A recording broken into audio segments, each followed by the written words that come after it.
अस्सलाम वालेकुम प्यारे दोस्तों, आपके इंफॉर्मेटिव चैनल सादिम मिस्टर से मैं हूँ मोहम्मद सातिम।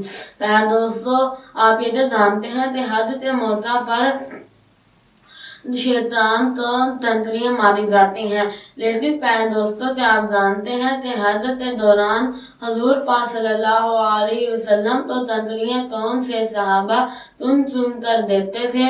अगर आपको नहीं मालूम तो कोई बात नहीं, मैं आपको बताता हूँ।